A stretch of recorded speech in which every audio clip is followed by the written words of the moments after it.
I usually love my work, but sometimes it is really hard. There are two incidences that just embody the difficulty.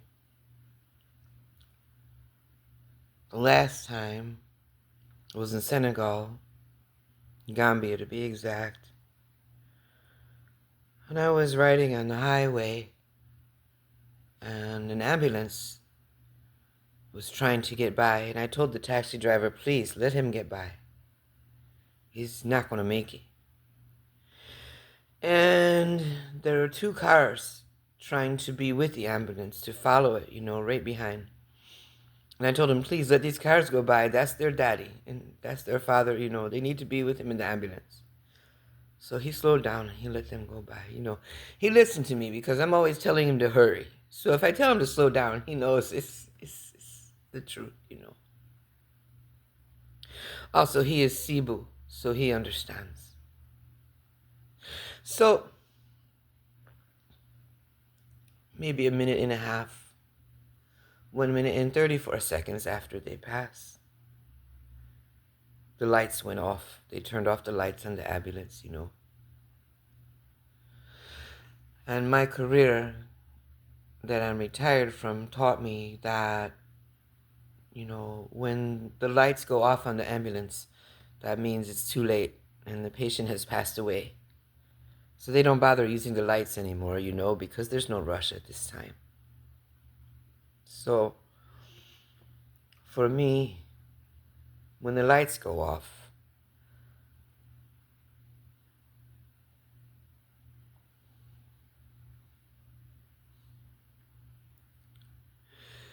ushering the spirit is a beautiful, wonderful, magnificent blessing.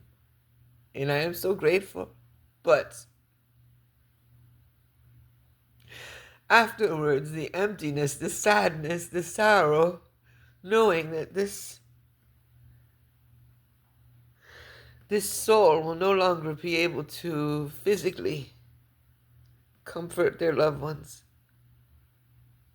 nor will they be able to create this particular destiny anymore or experience it. It's so overwhelming, and I feel grateful to hold their hand and embrace their spirit and usher them through, but at the same time,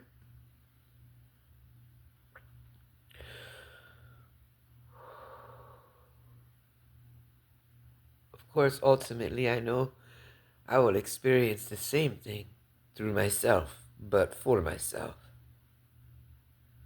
And of course, the grief and anguish of that revelation, you never get used to it, But then, the memory before that was in America, on Ridge Road, near the Highway 390. And I was near the entrance for 390 South, and I was walking west on Ridge Road, and there's a funny sidewalk there that's like triangular, and you have cars flying really fast in and off.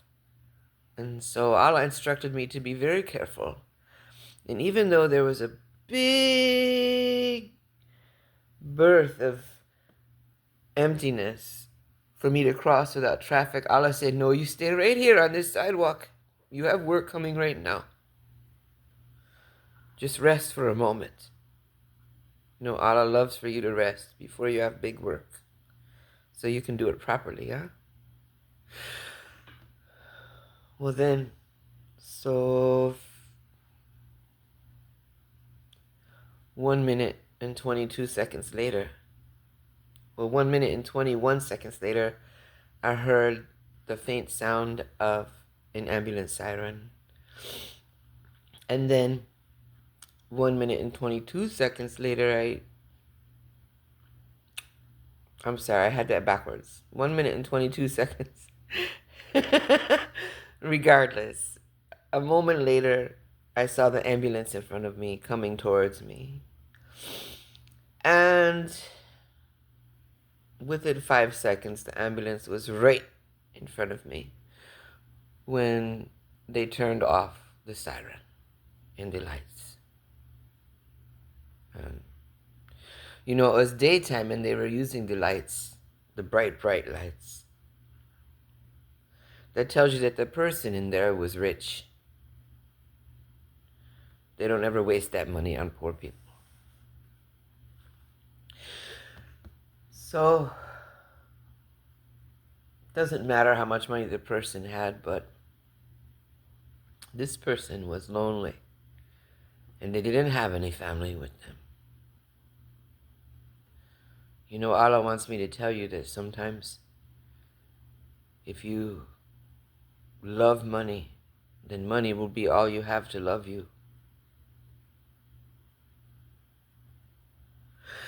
So on that day, it wasn't as hard as it was in Senegal, but it was still hard, you know, because there's a person there. And feeling their dismissal from this planet.